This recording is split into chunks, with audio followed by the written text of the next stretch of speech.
Hey mon Carl, comment ça va? Ça va bien, toi? Ça va bien. Ça va bien. Des problèmes d'imprimante, mais ça, c'est une autre histoire. Ah, des fois, à la TVCK, tout arrive en même temps, puis on n'a plus le temps, puis tout ça. Compliqué. Pas juste à la TVCK, partout. C'est ça. Faut s'habituer, c'est la vie. Mais il y a une chose qui me rassure, c'est que les gens nous écoutent, puis ils doivent se dire, au moins, les autres, ils ont du fun, hein? Ben oui. Ben. Oui. Ah, moi, j'aurais pris une petite bière pour ce show-là aujourd'hui. Ah oui? Mais non, de l'eau. Ben oui. On va rester tranquille. Moi, aujourd'hui, je te parle de deux groupes du Québec. J'en reviens au Québec là, cette saison-ci. Je pense que c'est la première fois. C'est un peu triste, mais c'est ça. Non, j'ai parlé de courage. Ah oui. Ouais.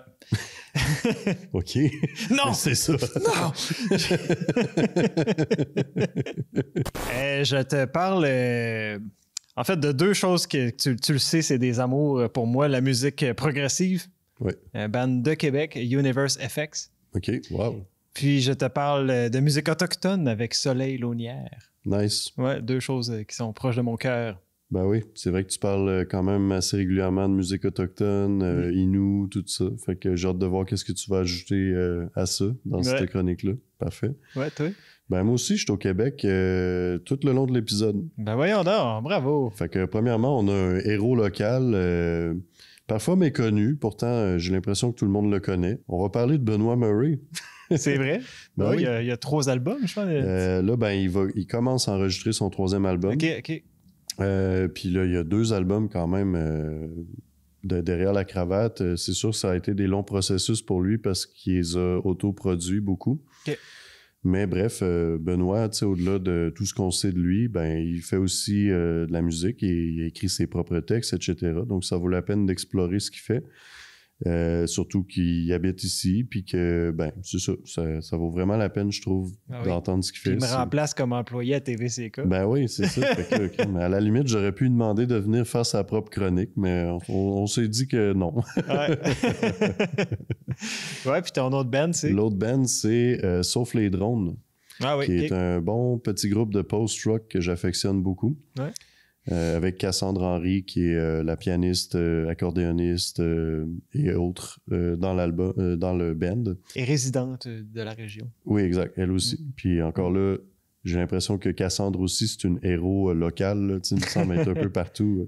Tu vas dans un festival, tu vas au marché public, elle est tout le temps à quelque part en train de jouer de l'accordéon.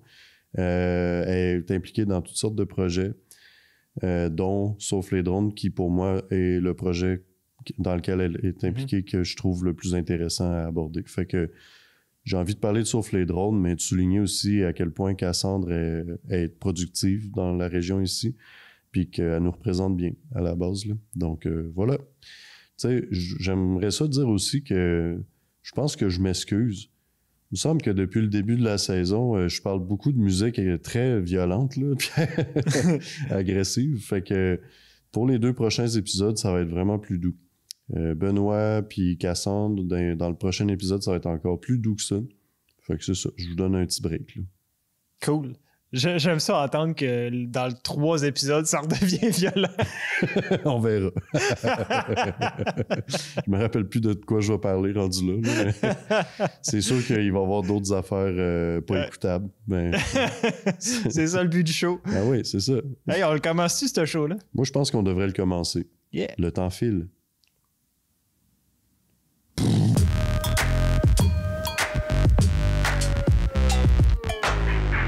Donc, tu parles d'un de mes coups de cœur depuis que je suis moi aussi dans la région ici, Benoît Murray. Ah oui. Ah oui, vas-y, je t'écoute. C'est difficile de rester fâché longtemps avec Benoît Murray. Tellement sympathique. Hein? Ouais, c'est clair. Puis tu sais, Benoît, ben c'est un gars qui a fait beaucoup d'impro, beaucoup de théâtre, autant en réalisation, en mise en scène qu'en écriture de texte. Il a fait beaucoup de télévision aussi dans le passé, souvent devant la caméra. Fait que, tu sais, ce qu'on peut dire à propos de tous ces faits-là, à propos de Benoît, c'est que lui, il a de la misère à se former à la gueule. Il dit lui-même, si tu veux être sûr, dis ta gueule, Ben. Ouais, c'est ça. Il dit lui-même, le safe word, c'est ta gueule. Fait que des fois, il dit ta gueule, puis ça marche pendant 2 minutes. Ouais.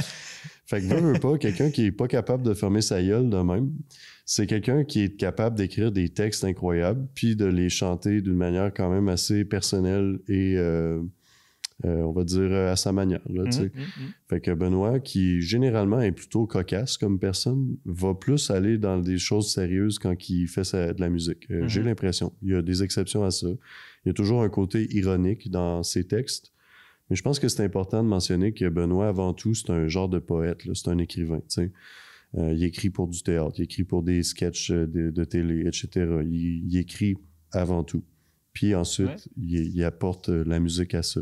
Fait que, contrairement à bien des groupes de musique, typiquement, c'est sûr que la démarche appartient à chaque artiste, là, mais typiquement, j'ai l'impression que la musique est composée avant le texte. Oui, il y a toutes sortes de démarches, mais c'est vrai que souvent, les musiciens, disons ça de même, sont d'abord musiciens. Oui, c'est ça. Ouais. Fait que, tu sais, généralement, tu sais, dans un groupe typique tel que je l'entends, parce qu'honnêtement, j'en ai jamais vraiment fait partie de des groupes de ce type-là, tu sais, chanteurs, chanteuses, bass, guitare, drum, etc. Tu sais, le groupe, souvent, il se rassemble un peu avant que le ou la chanteuse wow, se joignent après un petit peu plus tard. Tu sais. En tout cas, c'est de même, par exemple, que mon cousin qui fait du métal, que j'avais parlé un peu dans saison 1, procède. Son band commence par composer un peu des maquettes, puis après ça, lui arrive, il écoute ça, ils discutent ensemble de comment rendre ça un peu plus intéressant, puis tout ça. Puis une fois que ça, c'est réglé, là, il écrit des textes, puis c'est pour coller à la musique. Dans le cas de Benoît, qui est compositeur... c'est lui qui fait pas mal tout sur son album au niveau de la composition. Après ça, il est entouré de gens là, que je nommerai un peu plus tard. Mais lui, c'est ça, il va commencer par écrire un texte qui lui plaît, qui est vraiment plus comme un poème finalement. Puis ensuite, il va composer de la musique qui va par-dessus ça. Fait que je trouve que c'est quand même particulier. Puis ça souligne bien comment que Benoît il produit son matériel, puis d'où qu'il vient aussi. Puis même, on pourrait nommer ses influences.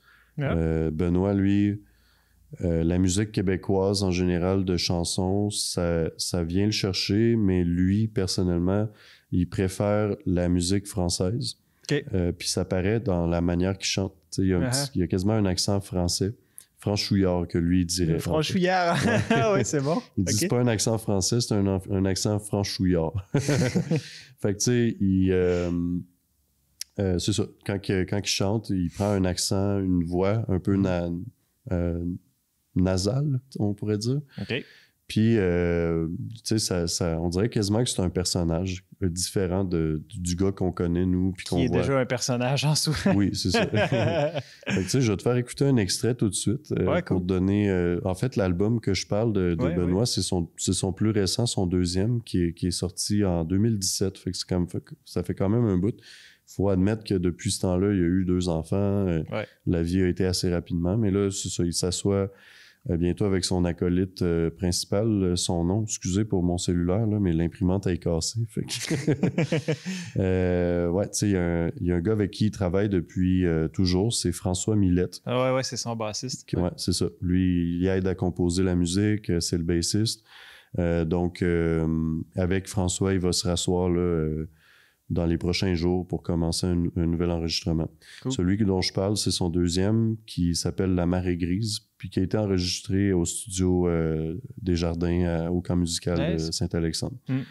Fait que la première tune que je vais te faire écouter, c'est la tune éponyme de l'album. Benoît le décrit, j'ai eu la chance quand même d'en parler un peu avec lui vu qu'il travaille dans le bureau à côté. Là. Il m'a dit que pour lui, ça, c'est un peu comme un autoportrait, puis c'est un peu une manière... C'est la manière la plus emblématique qu'on pourrait commencer à présenter cet album-là, on va dire. Okay. Allons-y.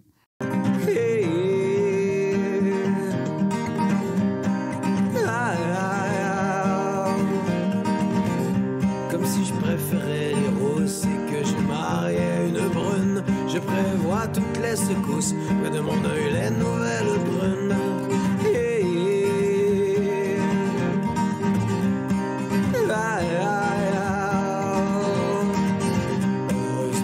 Toujours la brise qui vient de loin avec sa marée grise, qui baigne mes cheveux, qui lave mes yeux. Ah ouais, j'entends ce que tu veux dire par le type de voix qu'utilise. On le sait, quelqu'un qui parle, c'est pas comme ça, là, vu qu'on le connaît, on sait qu'il parle pas de cette manière-là, mais... Puis l'accent franchouillard, l'influence française, chanson française aussi, ouais, je l'ai entendu immédiatement. Ouais. J'essaie de voir, je sais qu'il me fait penser à quelqu'un. Honnêtement. C'est Louise Attaque, tu sais, le chanteur de Louise Attaque. Ouais, j'allais dire ça. J'allais comparer à... Ça vient de popper. Ouais, même pas beaucoup, je trouve. Puis, tu sais, j'ai demandé, il dit que oui, là, Louise Attaque, voyons, Noir Désir aussi. Là, il y a une vibe un peu Noir Désir, tout ça. Donc, bon, on voit un peu ses influences, mais il fait quand même, je trouve, à sa manière beaucoup, tu sais. Puis d'ailleurs, ben, cet album-là, il est plus rock que le premier. OK. Ben en fait, c'est ça que je voulais dire tantôt un peu quand que je disais que lui, il compose la musique pour le texte. C'est que à son avis, tu sais, le texte, les mots employés dans un texte va demander un son. Fait que Benoît Murray, c'est pas un gars qui a un style particulier comme ce qu'on vient d'entendre qui pourrait ressembler un peu à Louise Attaque. C'est sûr qu'il y a toujours on peut trouver son style quand on écoute l'entièreté de ce qu'il fait, tu sais. Ouais. Mais quand tu écoutes l'album, ben ça peut passer de rock à blues à folk, tu sais, ça oscille selon les propos qu'il aime apporter. Fait que là, je vais t'en mettre une qui est plus rock. Je pourrais vous conter l'histoire d'une décennie bien dérisoire. Compter les verres et les pieds qui ont coté bien du papier. Me faire comme tous ces charmeurs de chansonnettes aux humeurs, aux hymnes à l'amour. Toujours ce même discours. Y a-t-il quelqu'un un jour qui pourra faire taire ces semblants de troubadours qui empoisonnent mes airs? Je pourrais vous remercier. Bon, fait que tu vois là, ça cogne plus. Il parle de quelque chose qui le frustre. D'ailleurs, les propos de ce qu'il a envie de dire dans ses albums, ça tourne beaucoup autour de ses insatisfactions qu'il nomme lui-même comme étant des choses souvent qu'il perçoit dans la société comme étant acceptées d'emblée par la masse, puis que lui, il regarde ça aller un peu avec une certaine distance, puis qu'il trouve ça absurde ou tu sais, insatisfaisant. Comme cette tune-là en particulier parle de son inconfort avec le star system québécois, on va dire, puis comment certains peuvent réussir en faisant des... tu sais, je trouve qu'il y a un côté Joe Robichaud là-dedans. Là. Ils se comprennent bien sur ce point-là, je pense. Ouais. Que la manière que tu réussis à avoir un succès, c'est pas nécessairement basé sur ton talent. Tu sais. C'est un peu ça le propos. Pas toujours. Puis je pense que dans l'expérience de Benoît, il y a eu certains moments où il y a eu des frustrations qui tournaient autour de ces choses-là. Oui, je l'aborderai pas là-dessus, mais il m'en a déjà parlé. Tu sais, quand t'as le pied dans la porte un petit peu, puis que là, tu te rends compte que, il faut que je devienne quelqu'un d'autre pour plaire à X situation, puis il voulait pas. Un peu comme Joe Robichaud. Là, exact. C'est tout en leur honneur, je trouve. Ouais. C'est une des raisons pourquoi on parle de lui présentement, qui est moins connu qu'il aurait pu l'être avec ce qu'il fait là. Tu sais, je veux dire, ce qu'on entend là, ça aurait pu passer à la radio en masse, là, puis tout ça. Ça aurait pu passer dans des films, etc. Au moins, ça passe aux babines. Ça passe chez nous. Ben, chez ta mère. Oui, merci. Puis là, ben, juste pour souligner un peu la variété de styles qu'il y a dans l'album, parce qu'il disait que le premier, que j'ai pas écouté plus que ça, là, mais le premier est plus dans le manouche, comme on parlait la semaine passée. Ah oui, c'est bon. Fait que tu sais, ça pompe beaucoup, puis tout ça. Là, dans celui-là, c'est justement plus varié. Là, on rentre dans le blues pour la dernière tune qui parle de job. Fait que voilà. Ah oui.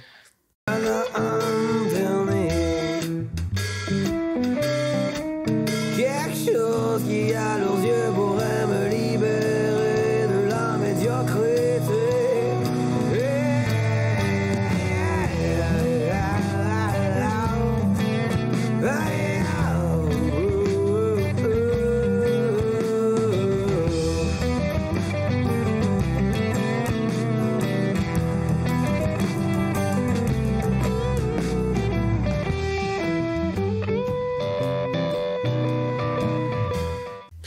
C'est ça. Là, on est dans un autre... comme si dans son album, il y avait des portes. Là. Tu sais, t'es dans un couloir, là, tu ouvres une porte. On explore. Ouais, c'est ça. Puis, fait que moi, je trouve ça le fun, tu sais, d'écouter l'album au complet. Tu rentres justement dans toutes ces portes-là, tu vois des aspects différents de Benoît. T'entends ses propos, ses pensées un peu, si on veut. C'est plus personnel, finalement. Oui, absolument. Puis, c'est le fun, je trouve, de savoir que le gars qu'on voit souvent dans nos émissions, puis tout ça, il y a ce côté-là à découvrir de lui aussi. Puis que, encore là, son album est disponible sur Bandcamp. Sans parler de l'impro, du théâtre, de l'écriture. C'est une bébite, ce gars. Oui, c'est une belle bébite. Fait que, coudonc, j'espère que tu as aimé ça, puis j'espère que les gens vont se permettre de découvrir ça un petit peu plus. Ben oui, puis d'y jaser au maxi.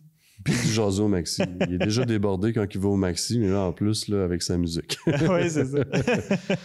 Mais d'après moi, par contre, je pense que Benoît, dans les prochaines années, on va le voir plus souvent jouer en spectacle ici, puis jouer ses propres compos aussi. Ouais, c'est ce qu'il veut. C'est ce qu'il veut. Ouais.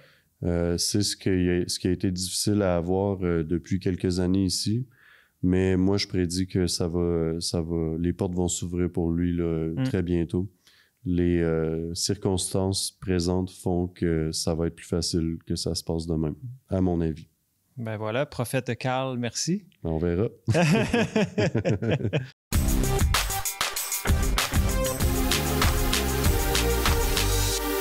Je te parle maintenant d'un amour pour la musique autochtone. La première saison, j'ai réalisé que j'avais abordé 3 artistes autochtones la saison passée. Là, cette saison-ci, c'est la seule. OK. Je te parle de Soleil Launière. Soleil a sorti un album à date dans sa carrière, un album qui est sorti récemment. J'aurais dû regarder l'année, mais genre 2023-2024, c'est très, très récemment. Soleil, dans le fond, c'est une femme que j'ai eu la chance de connaître un peu dans ma plus jeune vie quand j'étais étudiant au cégep à Drummondville. OK. Elle n'était pas du tout étudiante en musique ou quoi que ce soit. Je ne sais même pas, honnêtement, comment ça qu'on a fini par se rencontrer, mais je le sais que à cette époque-là de sa vie, elle était comme monitrice pour Katimavik. Je sais pas si ça dit de quoi, Katimavik, qui est comme un système d'échange des anglophones qui viennent en immersion, par exemple, au Québec ou en milieu francophone ou vice-versa. OK. Puis là, tu restes là comme 6 mois de temps ou 3 mois. Ouais, c'est ça, tu restes là une période de temps. Puis elle était comme monitrice. Okay. Mais j'ai aucune idée pourquoi je me suis ramassé là. Mais j'ai rencontré cette femme-là extraordinaire. Wow, OK. Je me rappelle pas tout. Tu voulais sûrement apprendre l'anglais, j'imagine. Non, ben c'est ça. J'étais pas en immersion moi-même, là. Ah, okay. J'étais vraiment... Moi, j'étais un gars qui étudiait à la musique à Drummondville. C'était genre 2007, 8, 9 dans ces années-là. Puis... un soir, une fin de semaine, tu sais, à un moment donné, pouf, je me suis ramassé là-bas, tu sais. Okay. Sûrement par ami interposé, là. En tout cas, c'est pas important. Puis, à cette époque-là, ben, tu sais, je la trouvais déjà super le fun comme personne, tu sais, était vivante, elle était le fun à côtoyer, là, elle disait des blagues, elle aimait la danse, elle chantait du blues, tu sais, on a fait un projet de blues ensemble. Mais tu sais, sans plus, puis quand j'ai terminé mes études, nos chemins sont comme séparés. Puis honnêtement, depuis ce temps-là, on s'est pas tant revus. Mm-hmm. Mais de loin, disons ça de même, via la joie des médias sociaux, j'ai pu voir un peu son évolution pareil. Puis franchement, là, c'est admirable le chemin qu'elle a fait. OK. Comme je t'ai dit, elle est d'origine autochtone. Elle est de Mashteuiache, qui est, je pense que c'est Pointe-Calumet en français, là, c'est au lac Saint-Jean. Elle est originaire de là. Puis, dans le fond, c'est ça. Dans les années, dans les comme 10-15 dernières années, je l'ai vu, comme je te disais, de loin évoluer beaucoup dans son, on va dire, affirmation identitaire, disons ça de même, puis en même temps dans son épanouissement créatif. Tu sais, quand je fais encore le parallèle, quand je l'ai connu, comme je t'ai dit, elle était vraiment super fine, on avait du fun, mais ses origines autochtones, puis en même temps, moi, ma maturité à m'intéresser à ça, c'était pas tant là, tu sais. Elle, dans le fond, je réalise qu'elle était très ouverte de venir vers nous, puis d'avoir du fun avec nous. Mais là, je constate qu'elle agit vraiment en tant que pont, si on peut dire, entre la culture, disons, standard québécoise et la culture plus, elle, c'est plus Innu, cette région-là.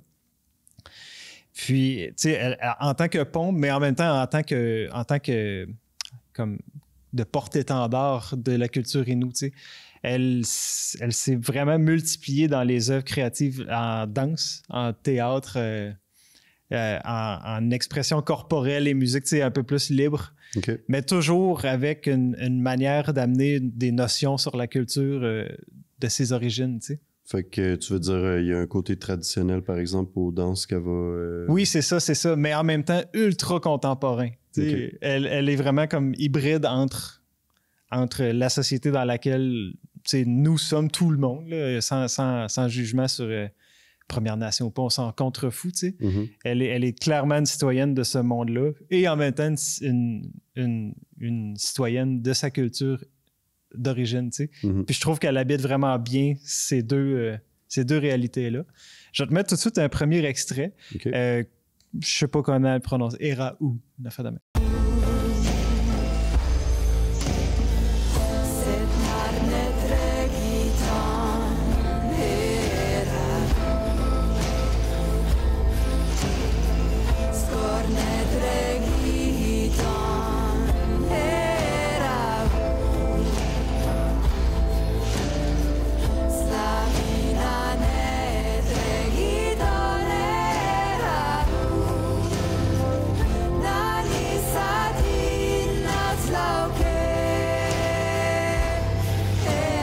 Fait que ça, c'est on va dire la première pièce de l'album, c'est la deuxième piste. Première piste, c'est Joséphine Bacon qui fait une ouverture, qui lit, là, tu sais, qui parle. C'est une poète inou, justement. OK. Comment on appelle ça? C'est une doyenne. En tout cas, tu sais, elle a quand même un certain âge, là. T'sais, elle a vraiment, vraiment énormément fait comme circuler le parler, disons, inou, puis la culture, puis le rapport au territoire. Il y a beaucoup de ces mots qui sont comme... Si tu veux comprendre leur culture, va lire Joséphine Bacon. Arrête. Va OK. pas plus loin. C'est de la poésie, mais tu vas aller bien plus loin que de lire un livre. Au pire, sinon, va en immersion. Ouais. Ça, c'est l'autre approche. Puis, c'est quand même, Joséphine, au niveau du conte, au niveau de la poésie, c'est comme une sommité en ce moment au Québec. Qu'elle ait participé à l'album de Soleil, qui est son premier album. Mm. C'est déjà pour moi vraiment extraordinaire. Mais comme je t'ai dit, Soleil, avant de faire cet album-là, avait déjà eu beaucoup d'implications au niveau comme en tant que représentante, on va dire, de ses origines. Mais tu sais, de toutes sortes de médiums artistiques, comme j'ai parlé de danse, de théâtre, de combinaisons, mouvements, expressions en tout genre. Là, les mots me manquent un peu. Là, elle a vraiment été dans toutes sortes de médiums. Pour moi, qui m'a marqué, c'est que c'est un premier album, mais il est déjà mature. Quand tu l'écoutes du début à la fin, on sent qu'elle est pleinement ancrée dans tout ce qu'elle fait, au niveau musical, au niveau de ses propos aussi. Évidemment, il y a des propos dans la langue d'origine que je ne saurais pas du tout te dire qu'est-ce que c'est. Mm-hmm. En passant, je ne savais même pas qu'elle parlait sa langue d'origine. Je ne sais pas si elle l'a appris entre-temps ou si elle parlait déjà, mais qu'elle nous en parlait pas à nous à l'époque. J'ai aucune idée. Peu importe, je trouve ça... J'adore ça, moi, que cette réappropriation-là, c'est un peu plate à dire, là. Mm-hmm. Mais c'est comme... Moi, j'aimerais parler le langue, là, si je pouvais, tu sais. J'ai comme l'impression que c'est la langue qui représente le mieux la place où on habite.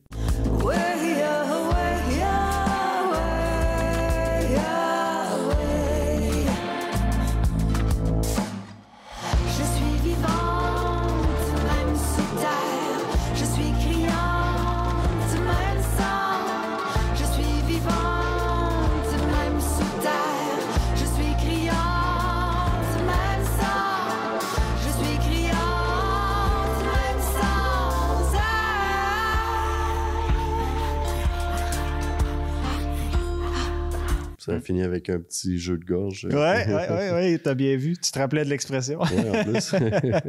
Puis, justement, j'ai choisi cet extrait-là pour, la langue utilisée. Au moins, j'ai reconnu, moi, 3 langues là-dedans, anglais, français et inou. Plus, justement, là, l'utilisation de jeux de gorge. Puis, dans le style musical, on reste quand même assez, comme ce que tu viens d'entendre, tu sais, on va dire... c'est pas de la musique qui est faite pour être énergisante. C'est plus peut-être introspectif, grands espaces, disons ça de même. L'utilisation dans la musique, oui, on a une bonne basse profonde, mais on a des percussions en tout genre. On a beaucoup de moments, des fois un peu plus parlés. Le dernier extrait, je l'ai choisi un peu parce qu'il m'a rappelé Anachnid. Une des chansons qu'elle a sur son album El Dreamweaver, ça parle de la bispiritualité. Oui, oui. Qui est comme un concept dans les traditions amérindiennes d'une personne qui a deux âmes.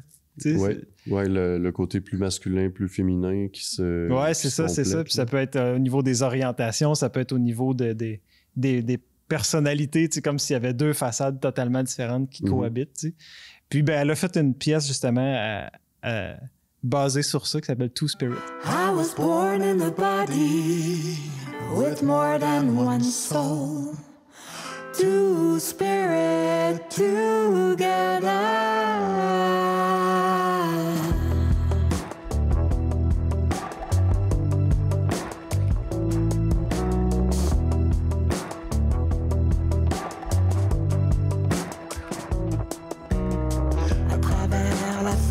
De mes os, the strength in my bones, my God and myself together.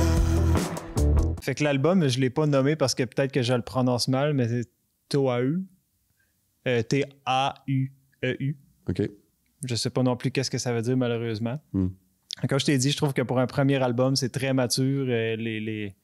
Il me dégage une impression vraiment de solidité dans qu'est-ce qui est proposé comme message, justement. Puis, j'ai hâte de voir la suite. Là, sur cet album-là, elle a collaboré avec d'autres artistes, dont Geneviève Toupin, qui, elle, est aussi une franco-manitobaine amérindienne des prairies, finalement. Puis d'autres gens plus de Montréal. Dans le fond, elle est basée à Montréal présentement. OK. Puis, crime, j'ai déjà hâte à la suite de la carrière musicale de Soleil. Puis, je lui souhaite bonne chance dans tous les projets qu'elle fait, parce que dans tout ce qu'elle fait, c'est le fun, puis ça va bien. Encore au Québec, avec même encore dans le Bas-Saint-Laurent, avec Cassandre Henry et son groupe Sauf les drones. J'adore le nom du groupe, by the way, Sauf les drones. Oui, c'est vraiment le fun. Sauf les drones, c'est un groupe de post-rock qui est composé de principalement des gens qui sont à Montréal, mais aussi Cassandre. Quand il enregistre, souvent, il se déplace selon la situation. Puis, pour ceux qui ont écouté Les Babines suivent, Sauf les drones, on a enregistré un show d'eux autres. Fait que si c'est intéressant pour ceux qui écoutent en ce moment, on a carrément une entrevue avec le band, puis un show à présenter sur YouTube présentement. Nice. Moi, c'est sûr, je vais me baser un peu sur la conversation que j'ai eue pendant l'entrevue. Excuse-moi. Je le retenais. Des fois, ça m'arrive aussi, tu es en train de parler, puis je suis comme... J'ai parlé un peu de post-rock lors de la saison 1, mais j'ai envie de revenir là-dessus. J'avais parlé de Sigur Rós, si je me souviens bien.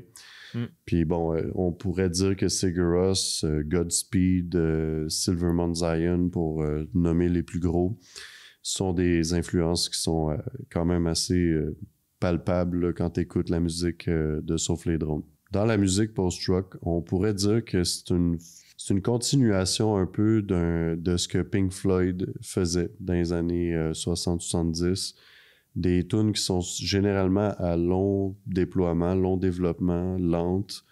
De la musique qui est, on pourrait dire, plus basée sur la texture du son que la complexité de la composition musicale. Tu sais, souvent, un groupe de post-rock va être composé de 5, 6, 7, 8, 10, 12 personnes en même temps, ça la scène.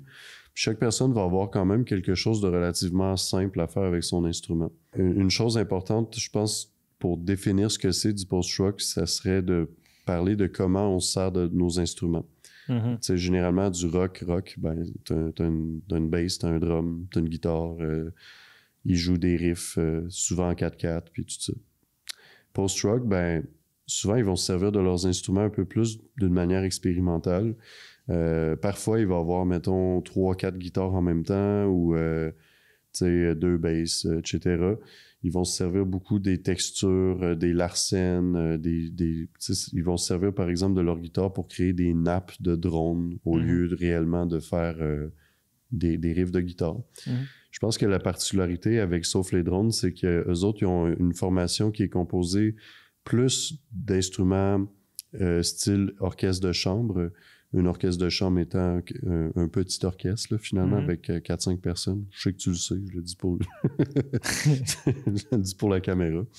Bref, le son de Sauf les drones, tu vas entendre de la harpe, du violon électrique. Tu sais, ça, c'est quand même assez typique du post-rock. Il va y avoir du trombone, du piano. Ouais, c'est cool. Souvent, post-rock, tu sais, il va y avoir des violons. Pas mal le reste des instruments, ça va tourner autour plus de des instruments classiques comme des basses, des drums, de la guitare. Donc, il y a ça quand même de particulier. Je vais mettre une toune tout de suite pour qu'on entende un peu ça.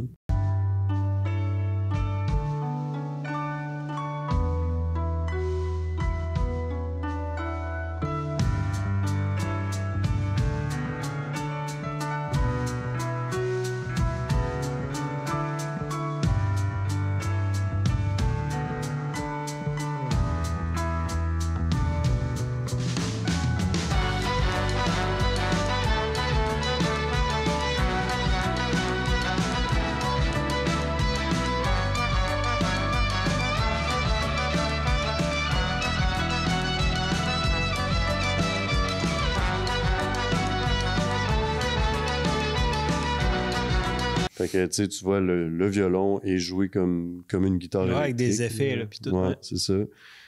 Des fois, le violon est plus doux aussi et tout. Puis quand je disais, tu sais, que c'est des tunes à long développement, tu sais, je pense que cette tune-là doit durer autour de 10 minutes, puis on est rendu à moitié, là, à peu près de la tune, tu sais. Fait que pour pouvoir arriver à ce moment-là, qui est très puissant, là, on pourrait dire ça, il y a tout un développement, une progression qui se fait, qui fait que là, tu arrives à ce moment-là, puis ça te brise le cœur. D'ailleurs, parlant de cœur, tu sais, je disais de Sigur Rós que c'est un band qui joue de la très belle musique dont le cœur bat très fort. Tu sais. Oui. Je pense que pour beaucoup de groupes de post-rock, on pourrait dire ça. Tu sais, c'est de la musique avec un grand cœur qui bat fort, je trouve. Puis tu sais, on l'entend, l'espèce de pulsation lente du drum, tu sais, qui accompagne. Puis encore là, comme je disais aussi, la musique que tu entends là, elle est simple, tu sais. Elle semble un peu compliquée à cause de l'amalgamation de tout ce qui joue en même temps.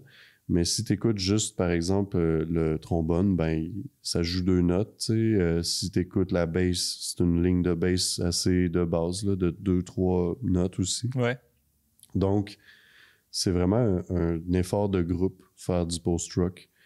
D'ailleurs, quand je leur ai parlé de leur démarche, puis tout ça, à un moment donné, je leur ai demandé qu'est-ce qu'ils revendiquent en tant que groupe. Parce que je remarque que beaucoup de groupes de post-rock, même si leur son n'est pas dans le punk, leur attitude par rapport à ce qu'ils ont envie de dire dans leur musique, souvent c'est de la musique instrumentale, mais dans l'imagerie, dans les titres de musique. Ils dénoncent des choses. Oui, il y a beaucoup de dénonciation. Il y a quelque chose de punk dans ce sens-là. C'est aussi très fait à la main, là, tu sais, que c'est du monde qui se rassemble ensemble pour jouer de la musique. Fait que, tu sais, il y a ce côté un peu revendicateur-là. Je trouve que, sauf les drones, la manière qu'ils ont répondu à cette question-là, c'était une réponse aussi douce que leur musique. Ils disent que leur revendication... Ça a pris 10 minutes. Ben non, mais plus... c'est plus que... Ben pour être franc, je vais le dire de même parce que moi, quand je suis arrivé pour faire l'entrevue avec eux, j'avais une couple de thèmes que je voulais aborder avec eux, que j'avais en tête. Puis une des choses que j'avais envie de parler avec eux, c'est le fait que la bonne majorité des membres du groupe sont des personnes qui se considèrent dans la communauté LGBTQ+. Donc, on pourrait mettre le terme queer particulièrement, tu sais. J'avais l'impression que de leur demander de qu'est-ce que vous revendiquez, que ça allait faire partie un peu de leur démarche, là, puis de ce qu'ils ont envie d'aborder comme sujet. Mais ils n'ont pas abordé ce sujet-là. Je pense que le simple fait d'ouvertement l'être devant le public, puis de le dire aussi dans la description de leur groupe, mais rapidement, là, tu sais, Ça fait partie de leur revendication d'être soi-même, etc. OK. Mais tu sais, ce qu'ils ont répondu essentiellement, c'est que de faire de la musique qui est longue comme ça, qui est difficile à rentrer dans une case de programmation à la radio, c'est en soi une demande qu'ils font à leur public de prendre le temps d'écouter leur musique, finalement, puis par extension, de prendre soin de ce qui les entoure, finalement, de prendre le temps de prendre soin. Puis ça, j'ai trouvé ça magnifique, tu sais, qu'ils répondent ça par rapport à tout ça. Puis justement, encore une fois, C'est une bonne revendication, prendre le temps de prendre soin, versus, tu sais, on pourrait imaginer des punks, là, on revendique, je sais pas trop quoi, là, la justice sociale. Tu sais. Ben, tu sais, quand tu compares à Godspeed You Black Emperor, qui est probablement un des groupes de post-rock les plus connus là, qui existent, on va dire, qui vient de Montréal, ben eux autres, dans leurs revendications, c'est clair, c'est anticapitaliste, c'est contre la... Tu sais, il y a beaucoup de choses qui sont dites, qui sont pas dites doucement là, dans ce qu'ils font.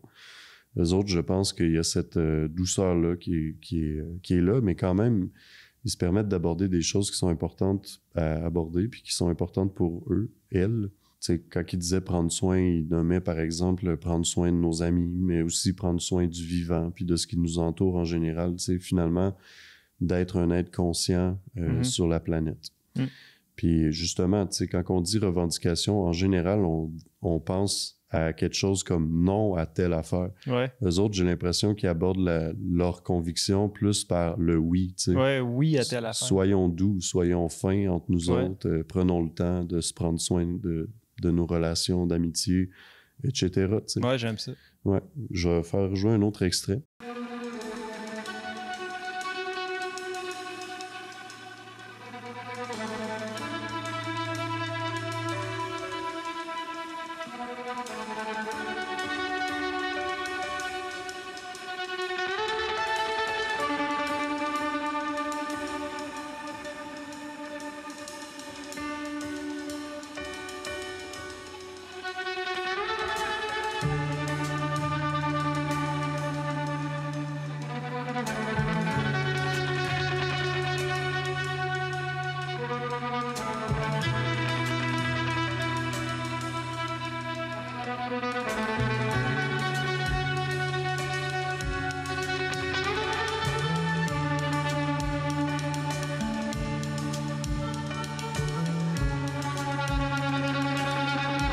Encore là, en comparant à Godspeed, quand tu vas les voir jouer, ils jouent très longtemps. Ils jouent 3 heures de temps, des fois. Puis ils sont généralement... Oui, c'est ça. Ben, pour vrai, Godspeed, il y a des tunes qui durent 25 minutes. Là. C'est des longs développements. Pourtant, c'est pas plate. Tu entends cette musique-là. Ben, encore là, Godspeed sont assis souvent comme quasiment en cercle autour d'un feu. Puis ils jouent ensemble assis, doucement. C'est une chose aussi que je trouve qui est différente avec Sauf les drones versus les autres groupes que j'ai nommés depuis le début. Je trouve que souvent, pas tout le temps, les groupes comme Godspeed, Silvermount Zion, ils vont vraiment dans la noirceur, tu sais. C'est pas de la musique qui est joyeuse en général. C'est automnal. Puis, Sauf les drones, il y a cet aspect-là dans leur musique. C'est très sensible, c'est même à fleur de peau, je dirais. Mais je pense qu'ils font attention aussi d'offrir des belles éclaircies. Les nuages deviennent noirs, puis à un moment donné, le soleil commence à percer au travers, puis ça fait vraiment du bien. C'est un bout-là que je viens de te faire écouter est un bon exemple. On était un peu dans une espèce de progression où c'était houleux, c'était un peu dur, puis là, on part dans quelque chose qui te donne quasiment envie de courir dehors, puis de courir dans un champ. Courir avec les bras un peu derrière soi. Là. Ouais, liberté, tout ça, tu sais. Fait que, encore là, je peux remarquer cette nuance-là avec Sauf les drones. Puis bon, encore là, je veux apporter aussi cette nuance-là que dans tous les bands comme Sigur Rós et tout ça, il y a ça aussi. Mais il y a une prévalence, je trouve, dans Sauf les drones à aller te bercer vers quelque chose finalement qui va vers la lumière. Puis encore une fois, ça fit avec le message et tout. ça fit aussi avec tout ce qu'il y a autour de ce qu'ils font. Ils font aussi des zines à la main, des petits magazines underground indépendants qu'ils font eux-mêmes, tu sais, puis que c'est peut-être là où leurs convictions sont un peu plus décrites d'une manière... élaborée. Élaborée, c'est ça. Sans nécessairement encore là avoir un manifeste ou rien d'autre, tu sais. Fait que c'est un peu de même que j'aimerais fermer cette chronique-là, là, dire que c'est une super belle gang avec qui j'ai eu la chance un peu d'interagir. Je comprends pourquoi Cassandre fait partie de ce projet-là. Tu sais, Cassandre qui est un peu partout dans son énergie à Cassandre, ça fit bien avec ce qu'elle aime faire en général dans la vie. Puis je vais te faire écouter une petite dernière tune, juste pour le fun. Ben oui.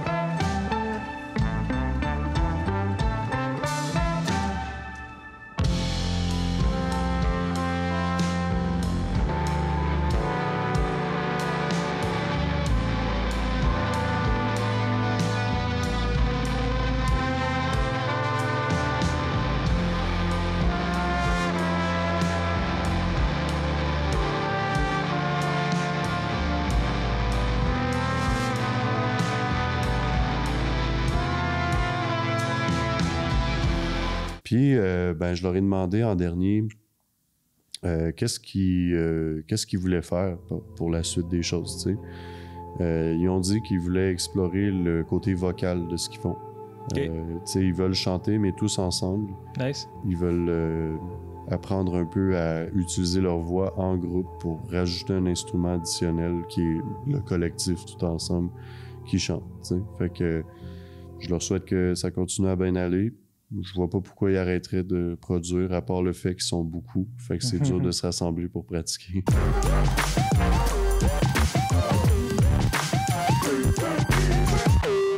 Moi aussi, je te présente un groupe qui fait des beaux efforts de collectif, comme tu viens de le dire.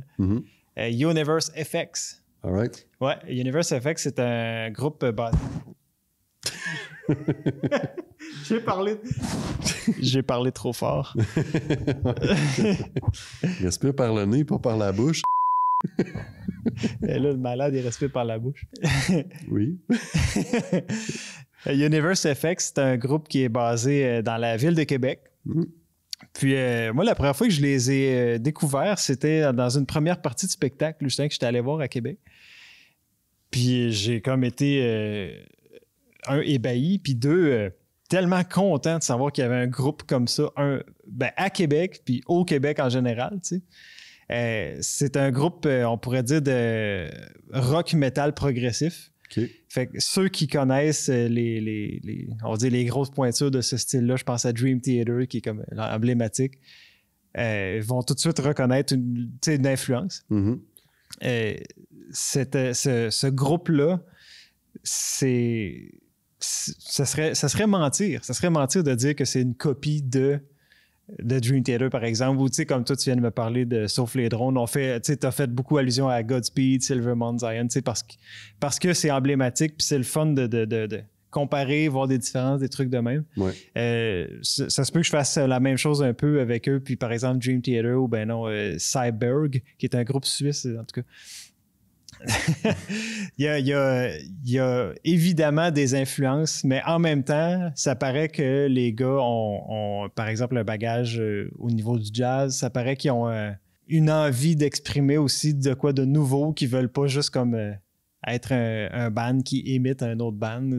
Ça paraît, fait qu'il y a des points communs, comme dans les signatures rythmiques, des fois les riffs syncopés, le typique du progressif metal. Puis en même temps, ils vont dans des contrastes, dans des variations, dans toutes sortes de trucs qui sont très uniques à eux. Okay. Donc, c'est un groupe qui sont 5 musiciens.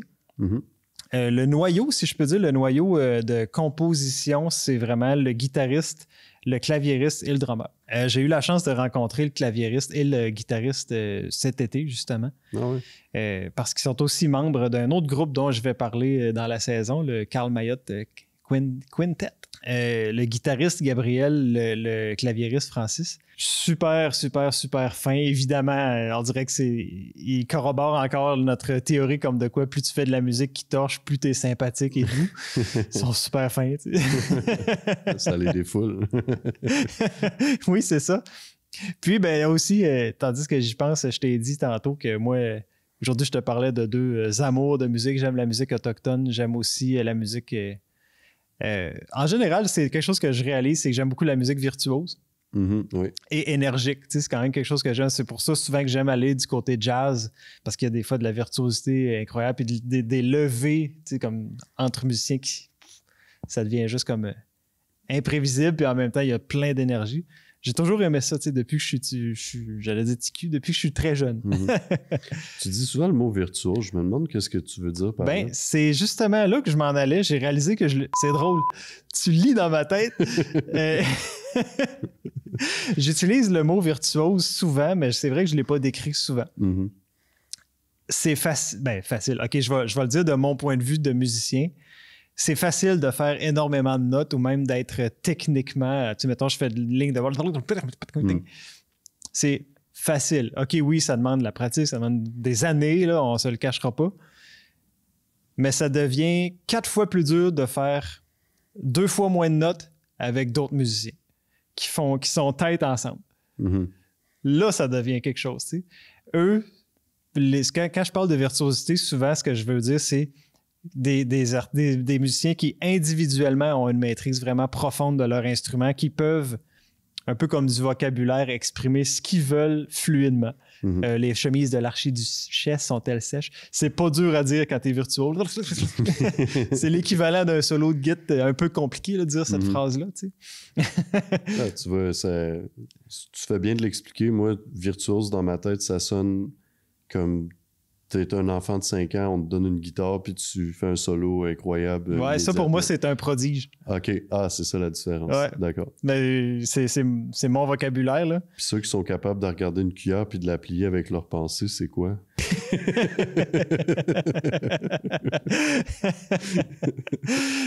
Fait que, tu sais, oui, la virtuosité, c'est un élément technique, mais c'est aussi dans la précision rythmique. Des fois, il y a quelque chose aussi qui est insoupçonné par rapport à l'exécution sur un instrument. C'est la propreté de ton jeu. Je te donne un exemple. Je joue en 1 seconde, je fais 6 notes. OK? Est-ce que ça fait ou ça fait ta-ta-ta-ta-ta? Ouais. Est-ce que c'était précis ou est-ce que c'était comme une boîte qui s'est rendue à une note? Puis, en fait, les deux peuvent être valides. Tu sais, l'expressivité n'a pas de limite en musique. Tu sais. Est-ce que tu veux justement quelque chose qui ressemble plus à une roche qui déboule de la côte ou tu veux justement un escalier? Là, je m'en vais là. Tu sais. Être capable de faire les deux, c'est aussi ça la virtuosité. Mais être incapable d'être précis puis dire hey, check, je fais plein de notes. Ben, dans le fond, tu as encore besoin de pratiquer. Tu sais. Dans la précision rythmique, précision de ce que tu fais. Puis, je pense par exemple aux guitares, les amplis de guitare, surtout dans la musique métal, c'est de la distorsion beaucoup. Distorsion implique tous les moindres petits bruits de fond vont être excessivement amplifiés eux aussi.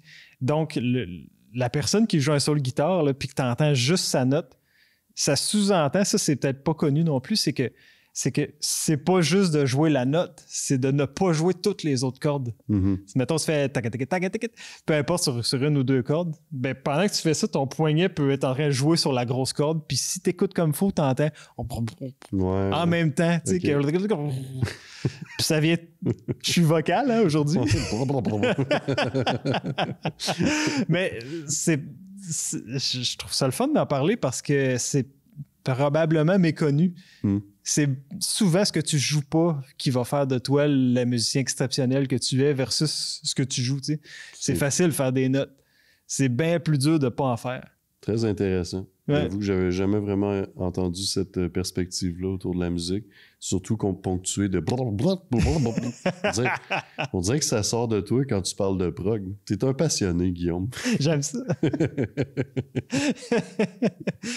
Ouais. Je vais te mettre un premier extrait tout de suite. Oui, avec tout ça, je t'ai dit plein d'affaires, mais je t'ai même pas dit qu'est-ce que je te présente. Je te présente leur dernière nouveauté qui est un micro-album. Il y a 4 tunes. Nice. De 7-8 minutes en général. C'est quand même du progressif. L'album s'appelle The Distance. OK. Puis je te mets le premier extrait. Go.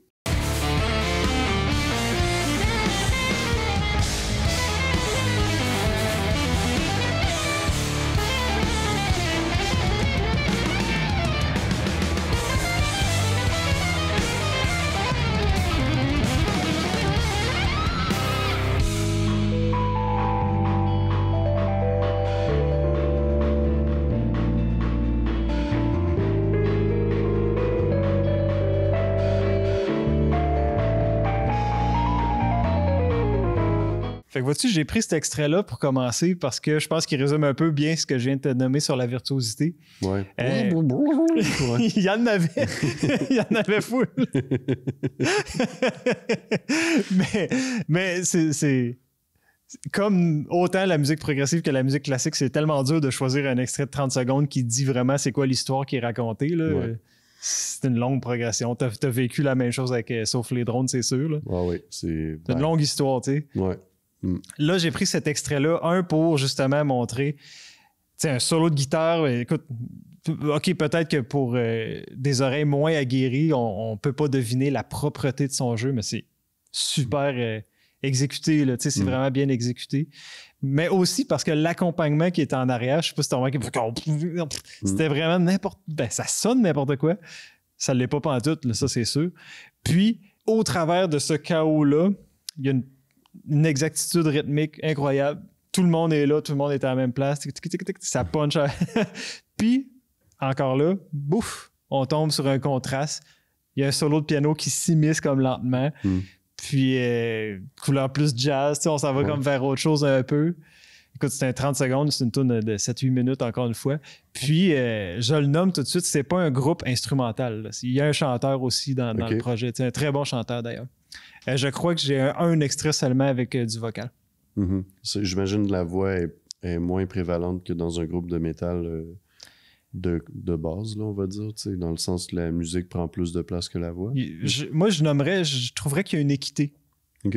Dans le sens, quand il y a du chant, mais quand le vocal cède sa place pour laisser le plus, on va dire, de liberté aux musiciens, ben là c'est sûr que c'est comme pendant des fractions de pièces, pendant des segments de pièces, c'est comme s'ils devenaient un groupe instrumental. Ouais. Puis en vrai, je refais allusion à Dream Theater. Eux, leurs chanteurs, des fois, ils savent que bon, ben là, les 5 prochaines minutes, c'est du va-et-vient de solo de piano, de drum, ça part. Il quitte la scène, littéralement. T'sais. Ah ouais. puis il revient pile au bon moment pour reprendre sa note, puis il a compris que ça sert à rien qu'il soit là, puis qu'il regarde les gars à faire comme « Ouais. Yeah, c'est bon! » Il y a personne qui a mis un tambourin dans la main pour qu'il y ait de quoi à faire. C'est quand on peut t'occuper. Est-ce que le chanteur, quand il chante pas, il fait d'autres choses avec ses mains? Ou là, pour être franc, j'ai pas remarqué, puis je me demande même s'il est pas second guitariste même dans le... Mais là, je vais pas mentir, il faudrait que je revalide mes sources. OK. Ouais. Je vais te mettre un autre extrait tout de suite, tiens donc. Allons-y.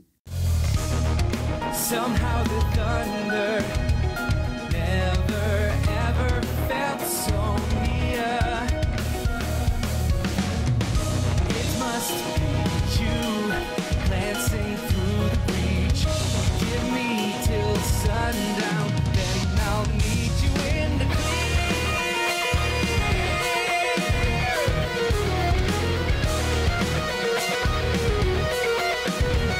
Puis ben, à la fin, justement, ce qu'on entendait, c'est un unisson. Il n'y a pas juste la guitare, il y a même le clavier. Ah ouais. Puis ça, c'est quand même extrêmement dur. Ouais. C'est facile de décaler, tu sais, comme « Oh, on n'est plus ensemble. » Nous autres, c'est toujours précision incroyable, tu sais. Ça revient c'est une forme de virtuosité, la précision. Puis d'ailleurs, Gabriel, si tu regardes ses vidéos, même en tant que cinéaste et monteur, il est virtuose, je te le dis. Ah oui. Hein. Mais là, la question se pose, y a-tu 5 doigts ou 3 doigts? Ah, comme Django. Ouais, réponds. Je pense qu'il en a 5. Charlatan. Excuse-moi, j'ai pogné un air. Là. Tu me fais-tu écouter un petit dernier extrait?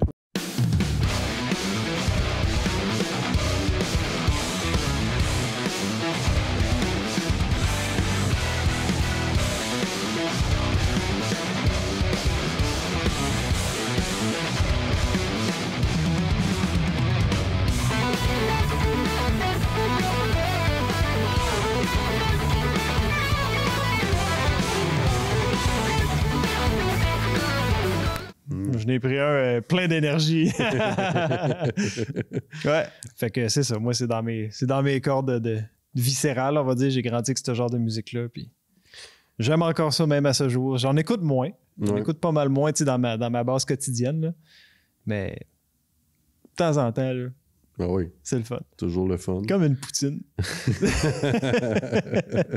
Jamais je vais nier que c'est d'abord de la musique mentale. Tu sais. Ouais. C'est mental. Versus d'autres musiques plus comme viscérales. Tu sais. Ouais, c'est ça. Ouais. Fait que c'est pour ça que c'est comme pas les mêmes papilles. Tu sais. Ouais. Je le goûte plus avec ma tête. Puis là, il vient de changer de mesure. Il vient de faire ça. C'est cool que la bass, ça fasse juste 3 notes, potum, pendant que les autres font tout le riff. Puis, Ouais, c'est ça. tu sais, c'est vraiment un autre mode d'écoute. Oui, ben tu sais, les papilles, on pourrait dire comme carrément les points de pression artistiques, tu sais, un peu, t'as le cerveau, t'as le cœur, puis t'as les tripes, tu sais. Ouais. Le cœur, ça va être tu pleures dans une chanson d'amour parce que ça vient te chercher dans des émotions que tu as déjà vécu, quelque chose de même. Ouais. La tête, je pense, on parle de prog, on parle des trucs plus intellectuels, peut-être même au niveau du message déployé. Puis après, les tripes, ben, je pense que c'est souvent là que moi, ça vient me chercher, là, comme l'émotion brute, la texture qui vient te squeezer, je sais pas comment le dire. Fait que encore là, j'imagine que ces points de pression-là, ils changent d'une personne à l'autre qui écoute. T'sais, quelqu'un pourrait trouver ça super intellectuel, ce que je trouve viscéral. Puis j'imagine qu'une belle œuvre, c'est quelque chose qui est capable d'aller chercher un peu les trois en même temps. Ouais. En tout cas, petite parenthèse. Oui. Mais absolument. Quand même, je trouve que c'est super intéressant, surtout qu'ils viennent de Québec puis tout ça. Je savais pas que c'est quand même très technique, justement. Ouais, puis il y a une sonorité internationale, je trouve, à leur projet. Ils vont un peu partout dans le monde ou Non, que je sache, c'est encore émergent, du moins au niveau de l'international. C'est comme connu, mais pas assez pour se faire, disons, inviter dans des festivals. Ça va venir, là. Écoute, il y a du talent, là. Fait coudonc, ça met fin à cet épisode magnifique. Ben, coudonc. Ben, coudonc. À la semaine prochaine.